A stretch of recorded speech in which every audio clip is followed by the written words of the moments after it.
Hey everyone, welcome to another quick conversation for the long haul of leadership with Tod Bolsinger. We're going to talk about a quote today from Shannon Kiser, episode 177, Exploring New Forms of Church. And here's what she said. She said, "We don't have to give up what we love and cherish about the inherited church to also experiment on the edges." One more time. She said, "We don't have to give up what we love and cherish about the inherited church to also experiment on the edges." Now, real quick before I ask you about this, Tod, she said this in your house because we recorded this interview in your house, and I thought that was a fun little. It was a lot of fun to do that. Yeah, it is a fun. Yeah. Well, one of the reasons we did is because Yeah. Shannon's not a published author. That's who we usually have on. Mhm. Shannon's one of our partners. She actually is our teammate who works with us on all of our cohorts that we do, taking churches through adaptive change. And she's a person who does a lot of work with a ministry called Fresh Expression that has been one of our partners. And they do a lot of work on helping churches experiment well. Yeah.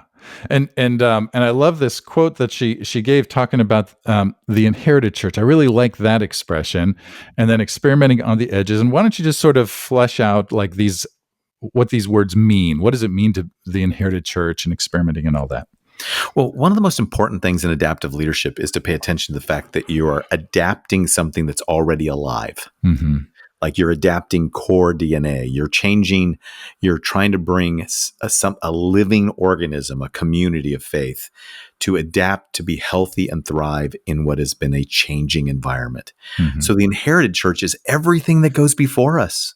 That's really important, that we need to thank God for and be aware of. And some of it's out of date, no doubt. Some of it probably needs to be let go, but we shouldn't start with trying to believe that we're the people who are so smart and that we have all got all the best answers. We should start with the humility of saying, this church that's come before us, this group of people who have been here faithfully, that have passed them down through generations, let's honor them by not being so quick to want to mess around with what they do. Yeah. And let's instead spend some time on the edges in other spaces where we can experiment and learn, and then bring that back into the work we do. Yeah. And that's what Shannon is talking about there. Yeah, I love that. It's too easy or too tempting to say, well, away with the old, out with the old, in with the new, right? And that just leads to, that doesn't work. Why does that not work? Well, it doesn't work because there are things about the old that are important and need to. Right? They're like I tell people, I've been married 35 years. I got an old marriage. There are things about my marriage that I did not discover until year 32. Like, I'm so glad that we didn't go through hard times and kick it out. Like, there are important things that we did inherit that are important to us. And any of us who love our heritage, our name, our family legacy, the traditions that we have.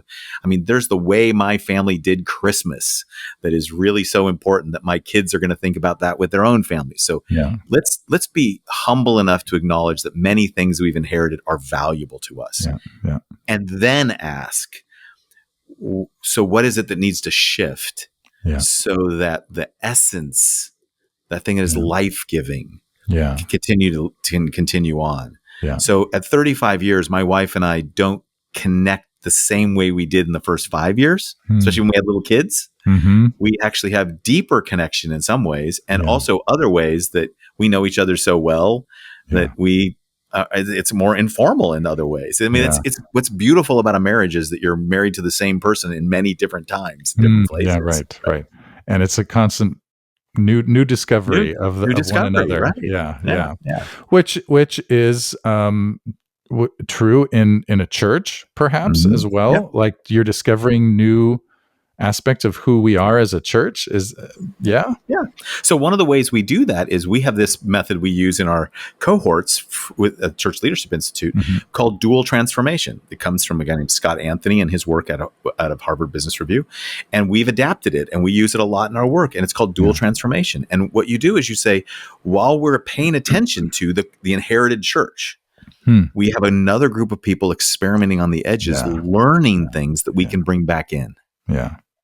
And what you're doing is the edges give you a safe, modest place. We call it prototyping, to do a safe, modest experiments that you can then bring back in to the inherited church and ask how that will change. And that's actually how change happens. It happens from doing modest experiments, learning from the experiments, bringing it back into the core, and then from the core resetting itself. Yeah.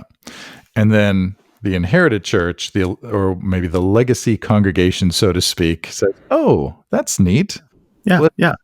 Let's do more of that." As opposed to saying, "Sorry, we have to quit everything that you older folks are doing, and we're gonna." Well, and sometimes it is disruptive. Like they bring the new thing in, and you'll say to folks, like, there are new things, like our neighborhood is changing, and so we want to actually minister to the people in our actual neighborhood. When that starts happening, all of a sudden the church might feel different if the neighborhood is different. Right. Okay, now how are we going to adjust to that? Yeah. That's hard. That's painful. There is loss. But the loss happens because we're involved in something bigger than ourselves, not because someone's trying to get their way or trying to hijack something from the past. Right. Yeah, that's good.